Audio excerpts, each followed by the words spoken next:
உண்மையிலேயே இந்த கிழக்கு தமிழர்களுடைய வரலாற்றை மாற்றியது போல தொடர்ந்தும் அடுத்த பரம்பரையினருக்கு அழிவில்லாத உறுதியான பல தலைவர்களை உருவாக்கி உறுதியான பொருளாதார கல்வி கட்டமைப்பை உருவாக்கி கொடுக்க வேண்டும் என்பதுதான் எங்களுடைய இலக்கு. அந்த இலக்கை அடைவதற்காக நாங்கள் பல காலம் முயன்றிருக்கிறோம். எம்முடைய மூதாதையர் முயன்றிருக்கிறார்கள், தோற்று போயிருக்கிறார்கள், பல தலைவர்களை நம்பி அழிந்திருக்கிறார்கள், எம்மை போல ஏமாற்றம் அடைந்திருக்கிறார்கள், வஞ்சிக்கப்பட்டிருக்கிறார்கள். அவருடைய ஆரம்பப்படியாக 2008ஆம் ஆண்டிலிருந்து இன்று வரைக்கும் ஒரு அரசியல் இயக்கமாக தனி கிழக்கின் குரலாக கிழக்கு மாகாண மக்களை அரசியல் ரீதியாக தலைவர்களை உருவாக்குவோமாக நாங்கள் பல பணிகளை ஆற்றி வந்திருக்கிறோம். முதிர்ச்சி அடைந்த ஒரு இயக்கமாக மக்களுடைய இயக்கங்களை புரிந்து கொண்டவர்களாக இந்த மண்ணை உறுதியாக நிலைநிறுத்துவதற்காக ஒரு தீர்க்கமான முடிவாகத்தான் நான் இந்த கிழக்கு தமிழர் கூட்டமைப்பை பார்க்கிறேன். ஒரு கட்சியுடைய தலைவராக இந்த மாகாணத்தை சிறந்த ஒரு மாகாணமாக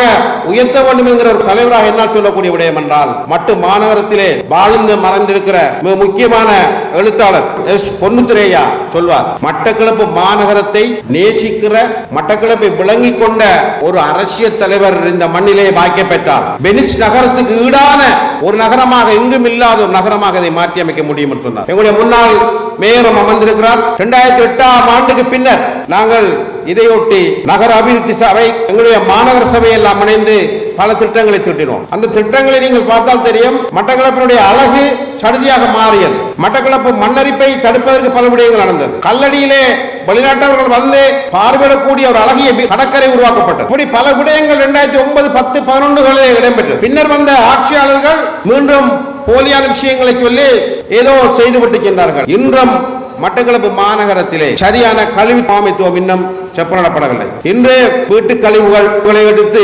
சுத்தப்படுத்துகிற நிகழ்ச்சிகள் இன்னும் வடிவமைக்கப்படவில்லை. சரியான வடிவம் அமைப்பு வசதி செய்யப்படவில்லை. உள்ளூரிலே நேரத்துக்கு குப்பையை பிரித்தெடுக்கிற விஷயங்கள் இடம்பெறவில்லை. இன்னமும் சேமக்காலைகள் சுத்தப்படவில்லை என்று பல விஷயங்கள் மாநகரத்திலே தேங்கி இருக்கிறது. உலகத்திலே எங்களுக்கு கொடையாக கிடைத்திருக்கிற அழகிய இந்த ஆற்றோடு சேர்ந்த நகரத்தை அழகுபடுத்தி உங்களுடைய பிள்ளைகளுக்கு கையெழுப்புக்கான வாய்ப்பை தாருங்கள் என்று கூற வேண்டும். அதை நீங்கள் வென்ற கையோடு செய்து காட்ட வேண்டும். நேற்று ஒரு ஊடகத்திலே ஒருவர் கேட்டார், ஏன் இந்த மாநகர சபையின் நூலகம் திறக்கப்படவில்லை என்று. எங்களுடைய மட்டக்களப்புடைய வரலாறு என்பது மிக நீண்டது. நான் காலையிலே ஒரு ஆலயத்துக்கு சென்றேன். நாகர் காலத்திலே ஆரம்பிக்கப்பட்ட ஒரு சிவன் ஆலயம், 2500 ஆண்டுகளுக்கு முன்னர் ஆரம்பிக்கப்பட்ட ஆலயம் என்று கல்வெட்டிலே பார்த்தேன்.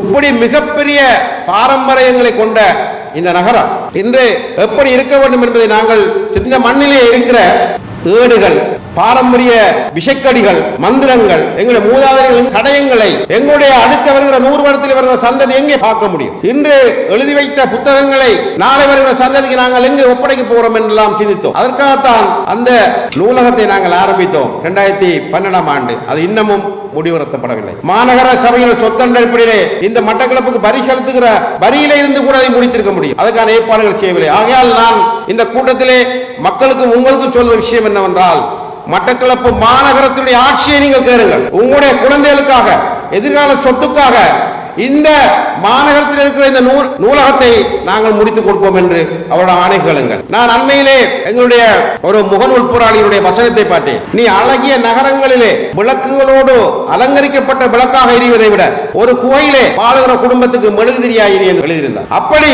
ஒரு மனிதனுடைய வாழ்க்கை என்னவென்றால், உன்னை வருத்தி உன்னை எரித்து சமூகத்தை வாழ வைக்க வேண்டும். அதுதான் அரசியல், அதுதான் அரசியலுக்கு தேவை. அந்த அடிப்படையில் ஒரு உணர்ந்த பொறுப்புள்ள தலைவர்களாக நீங்கள் செயல்படும் பொது நோக்கம் உள்ளவர்கள் அருகிக் கொண்டிருக்கிறார்கள். சுயநலம் உச்சத்தை தொட்டு நிற்கிறது. அந்த அடிப்படையில் பொது நோக்கத்தோடு எங்களுடைய மூதாதையர்களுக்காக, எதிர்கால சந்ததிக்காக யார் பணி செய்வது என்பதை நீங்கள் எண்ணி பார்க்க வேண்டும். அந்த அடிப்படையிலே கிழக்கு தமிழ் கூட்டமைப்பு என்கிற இந்த உதயத்தினூடாக கிடைத்திருக்கிற வாய்ப்பை நீங்கள் சரியாக பயன்படுத்திக் கொள்ள வேண்டும். மண்முனை மேற்கு பிரதேசத்தை எடுத்துக்கொண்டால் அங்கு வேறு விதமான பிரச்சனை இருக்கிறது. அங்கு வருமானம் இல்லை, வருமான குறைபாடு இருக்கிறது. வருமானத்தை ஈட்டக்கூடிய சட்டங்களை கொண்டு வரவில்லை. அப்படியான சட்ட ரீதியான நடவடிக்கை எடுக்க வேண்டும். அதுபோன்று மண்முனை பற்றி எடுத்துக்கொண்டால் அங்கு இருக்கிற விடயம் வேறு விதமாக இருக்கிறது.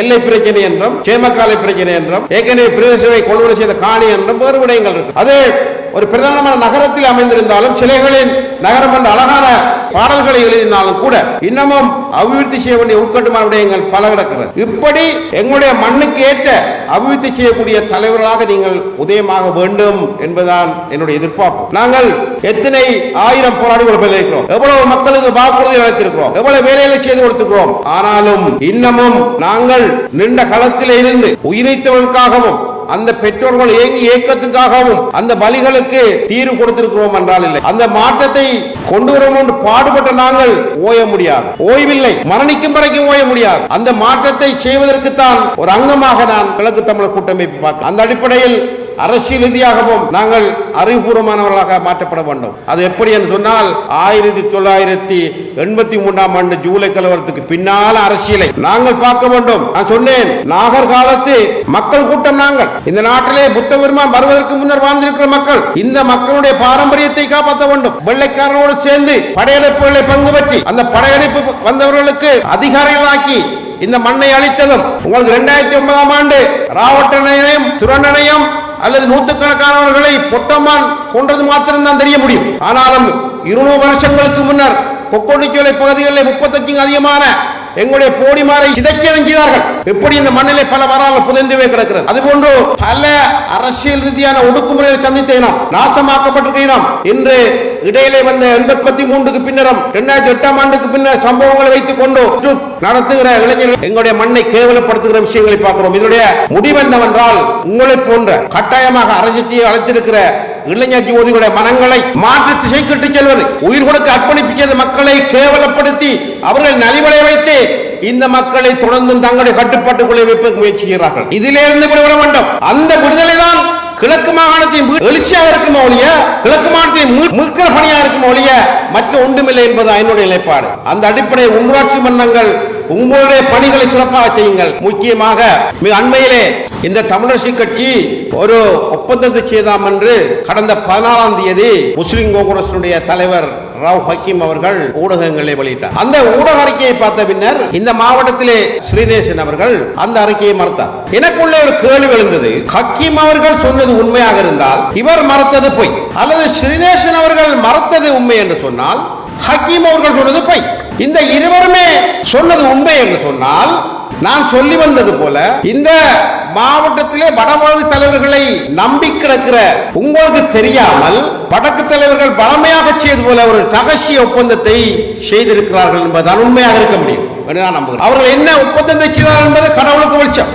ஆனாலும் கண்டியிலே பிறந்த ஹக்கீம் அவர்களும் வடக்கிலே பிறந்த ஒரு தலைவரும் ரகசியமாக ஒரு ஒப்பந்தத்தை செய்தால் இதை கேள்வி கேட்பதற்கும் அறிவதற்கும் மட்டக்களப்பிலே அவர்களுடைய கதையை கேட்டு திரிகிற மக்களும் தலைவர்களும் கேள்வி எழுப்ப வேண்டும், மக்களிடம் அதை வெளிப்படுத்த வேண்டும். ஏனென்றால் இந்த நாட்டிலே தகவல் அறியும் உரிமை எல்லோருக்கும் இருக்கிறது. ஆகையால் இந்த ஊடக நண்பர்கள் சொல்ல விஷயம் என்னவென்றால், கடந்த காலங்களிலே ஊடகங்கள் வாயிலாக வந்த செய்தி உண்மையா பொய்யா என்பதை நீங்களும் உறுதிப்படுத்துங்கள். முக்கியமாக தமிழரசு கட்சி பின்னால் திரிகிறவர்கள் இந்த ஒப்பந்தத்தின் பின்புலம் என்ன மக்களுக்கு சொல்லுங்கள். ஏனென்றால் ஹக்கீம் அவர்கள் கொழும்போடும் கண்டியோடு நின்று விடுவார். இப்பொழுது முஸ்லிம் காங்கிரசுடைய பொறுப்பை கையில் ஏற்றிருப்பவர் எங்களுடைய பக்கத்து நகரத்தில் வசிக்கிற கிஸ்புல்லா அவர்கள். அவர்தான் இப்பொழுது முஸ்லிம் காங்கிரஸை பலப்படுத்தி எங்களை போன்ற ஒரு கூட்டமைப்பை உருவாக்கி அடுத்த முறை மாகாணத்தை ஆட்சி செலுத்த வேண்டும் என்று அதிகாரத்துக்காக இயங்குகிறார். அப்படி என்றால் இந்த நீண்ட நெடிய வரலாற்றிலே எங்களுக்கு உரித்தான அதிகாரம் கேட்ட ரத்தம் சிந்திய போராடிய மாகாணத்தை விளைவிச்சுவதற்கும் கூட்டாட்சி செய்வதற்கும் உரித்துடையவர்கள் வடமொழி தலைவர்களும் ஹக்கீமா என்பதை நீங்கள் விளக்கிக் கொள்ளுங்கள். ஆகையால் இது ஒரு மிகப்பெரிய அரசியல் சதி இருப்பதாக நான் பார்க்கிறேன். இந்த சதிகள் நாம் உடைத்து வெல்ல வேண்டிய மிகப்பெரிய பொறுப்புள்ள இயக்கம் கிழக்கு தமிழர் கூட்டமைப்பு. ஆகையால் அவர்கள் செய்கிறார்கள், இவர்கள் செய்கிறார்கள், அப்பா நாங்கள் எதை செய்ய போகிறோம் என்கிற தெளிவு இருக்கிறது. இந்த கிழக்கு மாகாணத்தை மீட்டெடுக்க வேண்டிய கிழக்கு மாகாண அரசியல் தலைவர்களை வளர்த்துவிட வேண்டிய இன்னமும் அடிமைத்தனம் இல்லாத அவர்களுடைய பேச்சுக்களை கேட்டு ஓடி சென்று களமாடி 10,000க்கும் அதிகமானவர்களை கொல்ல கொடுத்தது சம்பவம் எதிரே அமர்ந்திருக்கிற இளைஞர்களுக்கும் எதிர்காலத்திலே பிறந்து வரப்போகிற குழந்தைகளுக்கும் நாங்கள் இடம் விட்டுவிடக் கூடாது. அவர்கள் தங்களுடைய நலனுக்காகவும் தாங்கள் கர்மா தோட்டத்திலே சொகுசாக வாழ்வதற்காகவும் ராஜேந்திரோடு பேசுகிறோம் என்றும் அல்ல ராஜேந்திர ஒப்பந்தம் என்றும் தேர்தல் காலங்களிலே ஒப்பந்தம் செய்வார்கள். அந்த ஒப்பந்தத்திலே பாவம் பொது வேட்பாளர் ஜனாதிபதி வேட்பாளர் என்று அரியந்திரம் போன்றவர்கள் மட்டக்களப்பிலே பிறந்தார் என்பதற்காக மடையராக்கி கட்சியிலிருந்து ஒதுக்கப்படுவார். கடந்த காலங்களிலே தமிழக கட்சியுடைய முக்கியத்தோடு பேசினோடு சொன்னார்கள், ஜனாதிபதி தேர்தலிலே 300 மில்லியன் ரூபாய் நிதி கிடைத்தது. அதிலே மட்டக்களப்பு தலைவருக்கும் ஜாப்பான தலைவருக்கும் 2 பங்கை பிரித்துக் கொண்டார்கள். ஒரு பகுதி தான் எங்களுக்கு கிடைத்தது ஐயா என்று சொன்னார்கள். நான் சொன்னேன், அண்ணன் இதையெல்லாம் என்னிடம் சொல்ல வேண்டாம், ஊடகங்களை கூட்டி யாழ்ப்பாணத்தில் சொல்லுங்கள் என்று சொன்னேன். இப்படி மக்களை வைத்து விலை பேசுகிறவர்கள் இன்று எங்களுடைய கிழக்கு தமிழர் கூட்டமை பார்த்து விமர்சிக்கிற கேவலமான சம்பவங்களை பார்த்து நான் வெக்கி தலைகுனிகிறேன். மட்டக்களப்பை இந்த கிழக்கு மாகாணத்தை நேசிக்கிற அரசியல்வாதிகளாக இருந்தால் நீங்களும் பாருங்கள், அரியந்தரன் பாருங்கள். எங்களுடைய கிழக்கு தமிழர் கூட்டமைப்பின் பெயரை வைத்தோமோ முன்மொழிந்தோம் சொல்லுகிற அனைத்து பெரியவர்களையும் நாங்கள் அழைக்கிறோம், ஒன்றாக பயணிப்போம். கிழக்கு மாகாணத்தின் அரசியல் என்பது பிள்ளையானுக்கோ கருணாமானுக்கோ தேவையில்லாதபடி நாங்கள் ஏற்கனவே மக்கள் ஆணையோடு அதிகாரத்தில் இருந்திருக்கிறோம். எதிர்கால சந்ததியை வாழ வைப்பதற்கு இந்த பேரியக்கம் அவசியம். இன்னமும் எல்லோரையும் அரசியல் ரீதியாக அணிதிரட்ட வேண்டும். எல்லோருடைய அணிதிரட்டலும் ஒன்றாகிற பொழுதுதான் கிழக்கு மாகாணத்தின் எதிர்கால சவால்களையும் தெற்கிலே வருகிற போட்டிகளையும் சந்தேகங்களையும் தீர்த்து வைத்துக் கொண்டு நாங்கள் பயணிக்க முடியும். ஆகையால் இந்த பொறுப்புள்ள அரசியல் இயக்க கிழக்கு தமிழர் கூட்டமைப்பை பலப்படுத்தும் ஒரு தேர்தலாக, கிழக்கு மாகாண மக்களுக்கு நம்பிக்கை கொடுக்கிற இயக்கமாக மாற்றி அமைக்கிற ஒரு தேர்தலாக இந்த உள்ளாட்சி மன்ற தேர்தலை நீங்கள் மாற்றிக்கொள்ளுங்கள். ஆகையால் நாங்கள் எல்லோரும் அனைத்து தலைவர்கள் ஒன்றுபட்டு கிராமங்களில் ஒற்றுமையாக வடக்கு சின்னத்துக்கு பணியாற்றுங்கள். அனைவருக்கும் வெற்றி கிடைக்கட்டும் என்று வாழ்த்து கூறி முடித்துக் கொள்கிறேன். நன்றி, வணக்கம்.